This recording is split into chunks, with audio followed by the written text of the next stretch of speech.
Some animal species just don't make good pets.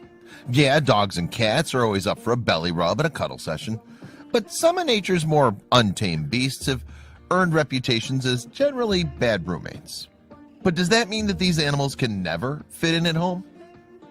When a young motherless critter found its way into the care of two wildlife rescuers, the human duo did their best to give the wild and non-domesticated animal a chance to live. They didn't realize, however, they were about to embark on a heartwarming journey that thousands would follow online. If you found a mother squirrel leaving her two newborns on your bed before disappearing into the night, what would you do? A New York man recently faced this very dilemma when he found a family of baby squirrels making a nest inside his house. A bit shocked, to say the least, he had no idea what to do. These little ones were so small they couldn't even open their eyes yet. Luckily, their mom was around, for a little bit at least. Mother squirrel visited them frequently at first, feeding her babies and building a nest outside. But at one point she stopped returning. Here the man was with two baby squirrels on his bed, and he felt responsible for them. Not knowing how to take care of baby squirrels, the man called wildlife rescue, who arrived quickly to assess the state of the babies. Fully aware that they would not survive without the mother, the rescuers decided to intervene. Since there's only one official rehabilitation center in the city, the majority of wildlife rescue is done on a volunteer basis. Local rehabber Arena Hinzen says she rescues about 75 squirrels per year, and during busy breeding periods in the summer and spring, juggles up to 40 animals at a time. We're really seeing the impact of climate change with the seasons going way longer, Hinzen said. The first year it happened, we thought it was just an odd thing, but it turns out it's not. We still get small babies in October, when the season should have been over at the beginning of September. Wildlife rescuer Christina Reyes and her husband Michael took it upon themselves to take care of the squirrels.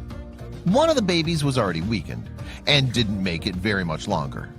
Would the remaining squirrel meet the same fate? All baby squirrels are born deaf and blind, normally opening their eyes at around 5 weeks old. But this baby squirrel, even after 6 weeks, wasn't opening her eyes. But against the odds, the baby lived through her first few months in the world. The couple had talked about wanting babies themselves and completely fell in love with the squirrel while nursing her back to health. She was unfit to go back out in the real world, so they adopted her. There are people who think if the animal can't survive outside, it should be put down, and we decided that that wasn't going to be an option, said Michael, the squirrel's new dad. There's nothing physically or mentally wrong with her, she's just different. They named their new best friend Thumbelina, after a fairy tale by the famous Danish children's book author Hans Christian Andersen. It's about a girl no bigger than a thumb who must find her way through the woods. Thumbelina isn't the first squirrel to become a household pet. In the 1700s, pet squirrels were all the rage. When Mungo, the pet squirrel of Benjamin Franklin's good friend, got loose and was killed by a dog, Franklin wrote, "I lament with you most sincerely the unfortunate end of poor Mungo. Few squirrels were better accomplished." Usually, squirrels tend to run around, jump from tree to tree, and have high amounts of energy that could become problematic in a household. However, Thumbelina had never met another squirrel that she could remember. Her only influences were Christina and Michael, so she walked slowly and stayed seated most of the time. Noticing her lack of squirrelness, Thumbelina's human parents tried to introduce her to others of her kind. She was not a fan of it at all and didn't see herself in her fellow squirrels. "I don't know what she thinks she is," her parents said, "but definitely not a squirrel." Despite not having any other squirrel friends, Thumbelina, a now 2-year-old eastern gray squirrel as of 2018, is having the time of her life with Christina and Michael. In fact, one could say she is living her best life.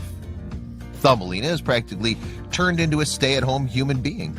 She watches TV, cuddles up in blankets, and even dresses up in costumes that her mom hand makes for her. When the weather is nice enough for Thumbelina's taste, she'll sometimes go out with her mom in either a bag or on a leash. She won't even do any dirty business in the bag because she's fully potty trained and listens to her parents. Well, most of the time. Despite Christina and Michael loving her with all their hearts, raising Thumbelina is neither easy nor cheap.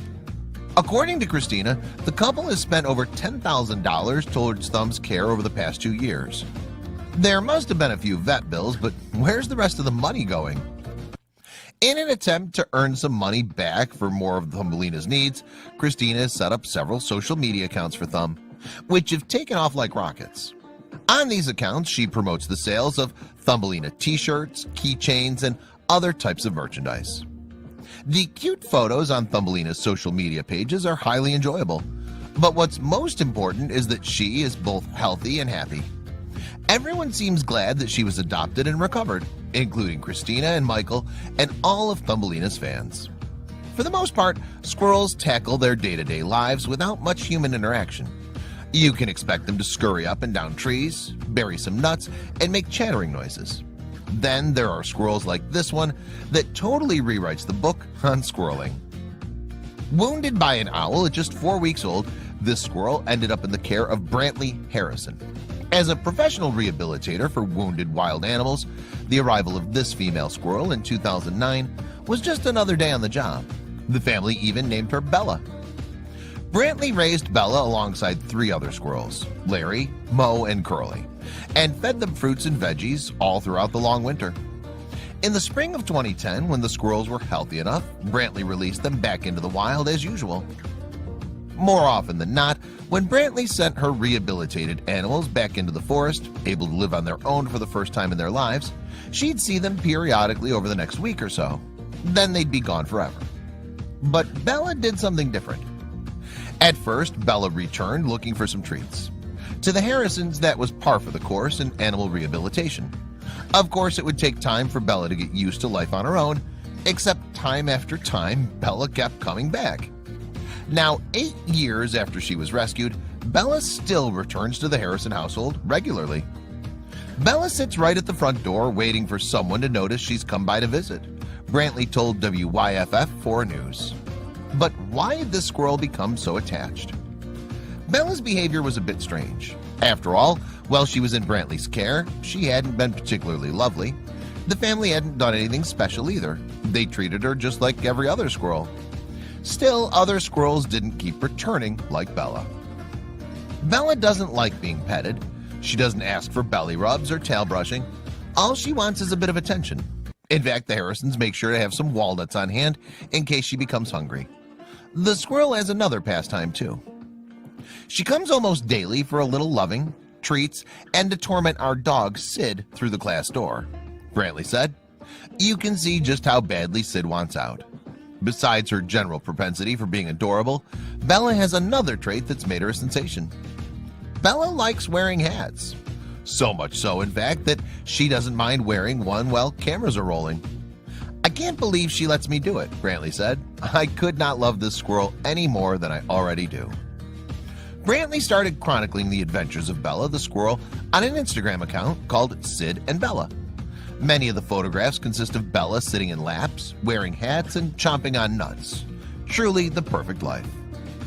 Recently, Bella's relationship with the Harrisons even paid off for her in a big way when she injured her foot and she needed help. Again. Luckily, she had somewhere to turn for some assistance. Unfortunately, even injured, Bella was not easy to recapture. On one Instagram post, Brantley wrote, "My first few attempts at catching her have failed. She's lived in the wild for over 8 years, so she's a smart squirrel and it's not easy to trick her." Finally, the family managed to catch Bella and bring her back into their home for some rehab. They gave her antibiotics and a comfortable cage. Right before they released Bella back into the wild, though, she surprised the family again. Inside the Harrison family home, Bella gave birth to 3 little baby squirrels. After raising and nursing Bella, the Harrisons got to see her raising and nursing children of her own. It was truly amazing to watch the baby I raised raise her own babies, Brantley said. Bella was so special to the Harrison family that she's actually changed people's perception of squirrels. She's a very special squirrel and has always had a large local following, Brantley said. She's changed the way many of my friends think of squirrels. Sometimes it's easy to think of squirrels as bushy-tailed rats, but if nothing else, Bella's story shows that squirrels are capable of love and dedication, on par with some of the most beloved house pets. They're animals that should be shown love and compassion. That's a sentiment Brantley echoed. If Bella can teach at least one person how to have compassion for all living things, no matter how big or small, then we've done what we've set out to do. So the next time you see a squirrel in your neighborhood, remember that these creatures might surprise you. In fact, with enough love and care, they might reward you with a kiss on the cheek. They might even give you a kiss on the lips. The Harrison family had no idea they were starting a decade-long friendship when they took in Bella back in 2009. But sometimes surprises come in bushy-tailed packages.